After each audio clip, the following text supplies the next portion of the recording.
Welcome back to another episode of Talking Stuff on Lettermen Row. I am Jeremy Birmingham, your host. Thank you for joining us, whether it be on YouTube, iTunes, Stitcher, any other podcast format that you choose. Ohio State has completed its biggest recruiting weekend of the 2019 football season.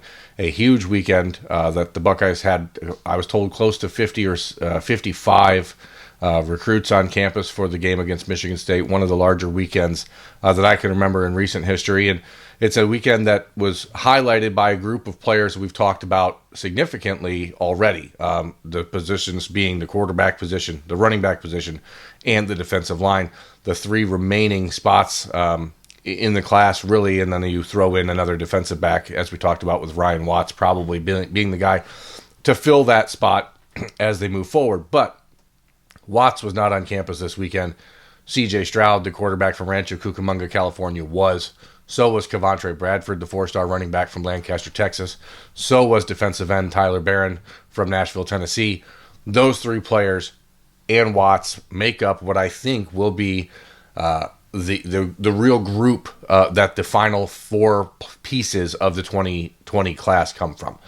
Right now, after Ohio State added the commitment of Jacoby Cowan on Friday night, which you can watch on Bermanology on Lettermen Row. You can also check out the other podcast version of that.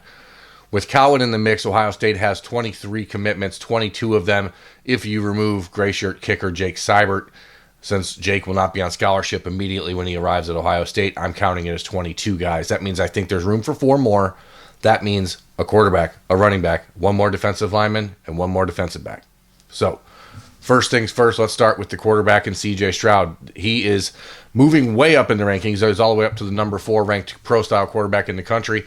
The Elite 11 winner this summer who dominated at the opening. C.J. has been a guy that Ohio State started to reach out to at that time. Ryan Day started to reach out to Stroud in the summer. And I think what's most interesting about this visit that he made over the weekend was not that he came to town, because that's somewhat expected. It's Ohio State. It's one of the 2 or 3 biggest programs in the country. Kids are interested, obviously. But what's really interesting is that C.J. Stroud is being coached by Quincy Avery. That is his personal quarterback coach.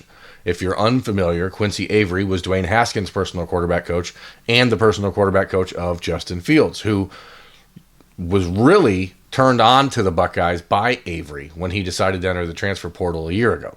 So there are some pieces there that make this very interesting. Ohio State wants 2 quarterbacks in the class of 2020. They've made that decision. They're moving forward with it.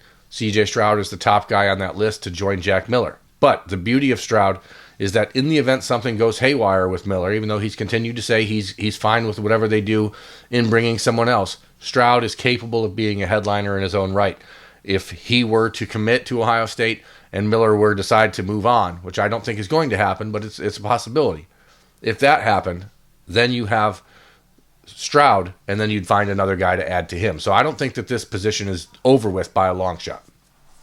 That said, I do believe that Ohio State is now the team to beat for Stroud after his visit this weekend. I think the Buckeyes probably have already offered. It's not a public offer, but I feel pretty confident in saying that they have offered him, and he's just not the type of kid who's going to publicize it or promote it, because it's just not who he is. He's not interested in the recruiting hoopla. He's a business-first type of kid, and you have to respect that. So right now I think that Ohio State, Oregon, I've heard Georgia as a team to watch for Stroud coming up. That's something to look for, but he will return to Columbus for an official visit in November, and that's when things really will take off once again. So, huge first visit for the Buckeyes. Big-time opportunity for them to get him around G. Scott and Jackson Smith and Jigba and Julian Fleming and Paris Johnson and all the rest of the class. There were a lot of guys in the Ohio State class on campus working with Stroud. So that's a huge, huge starting block for this weekend. Then we're going to move to the running back position, and Trey Bradford, who, again, 4-star running back. He was the first running back Ohio State offered after they lost out in Bijan Robinson and Jalen Knighton to Texas and Florida State, respectively. Because of that, I think it makes sense to assume that he's a guy they really thought, game-wise, talent-wise, fit their system pretty well. And you can see that if you watch the tape of Coventry Bradford. But this weekend, his visit was the first time that he's had a chance to meet pretty much anybody on the Ohio State coaching staff, including Tony Alford, who offered him in early August. They've never met in person. So these opportunities are a real chance for Ohio State and for Bradford and his family to see if it's a good fit. The reports that I've gotten out of Columbus are that they're still not sure exactly if that's the case. So Bradford is a player that has been to one other official visit so far. That was to Wisconsin. I don't know that the Buckeyes are locked in with him at this point. I think you will definitely see them continue to get to know him, but there is no stop being put on the position for anyone else. So Mayan Williams, running back from Winton Woods High School in Cincinnati, Jahmyr Gibbs down in Georgia, who's a Georgia Tech commitment.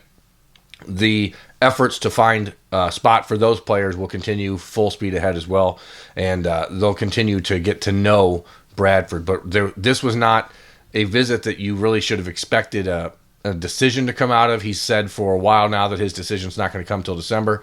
I don't think necessarily that it was a bad visit. You certainly don't want to use that terminology, but it didn't seem, from people I've talked to on the Ohio State side of things, and from what I've read about Bradford coming out of it, that I don't think either side expected to be blown away in this trip. This was more of a fact-finding and a get-to-know-you session, and I think that you'll see it continue from there. But don't expect any sort of sudden change at the running back position as Ohio State continues to evaluate Bradford, Mayan Williams, Jahmyr Gibbs, and others. Finally, we'll make the move over to the defensive line where Tyler Barron, as I said, the third-ranked strong-side defensive end prospect in the country from Nashville's Catholic High School, Knoxville, not Nashville. Let's just pretend that I edited out that in the beginning, okay? So it's Knoxville Catholic, not Nashville. But anyway, so Tyler Barron, his father works at Tennessee, okay? So that's something to understand. Patrick Abernathy, his father works in player personnel for the Volunteers. And that's why Tennessee, aside from the fact that he lives in Knoxville, has been considered the front runner here for Tyler Barron for a while. He's always stayed in contact with Larry Johnson, though. And the Buckeyes are a team that you just really can't ever rule out. Ohio State, Kentucky, Tennessee are the three teams that Barron told me after his visit are at the top of his list. Those are the three teams he's going to be deciding from. He said about a month ago that he had intended on making a college decision at the end of October, but Sunday afternoon when he was leaving Ohio State told me that decision is now likely to be pushed back. The reason, he said, is just he's not ready to make a choice, and that's fine. I think, if I'm being transparent here, I wonder if there's some concern from the Barron camp that Tennessee's coaching situation is a little unstable, and if Jeremy Pruitt somehow didn't survive this season at Tennessee or was forced to make some wholesale changes on his coaching staff, that there's some concern that Abernathy, his dad, would not be at Tennessee. And if that's the case, I don't think he would really be that interested in the Volunteers to begin with. Now, I don't have that from anybody else. It's just my take. But I think it seems like Kentucky and Ohio State are the programs that he's really looking at as far as a more comprehensive view. Now, Ohio State wants one more defensive end in this class.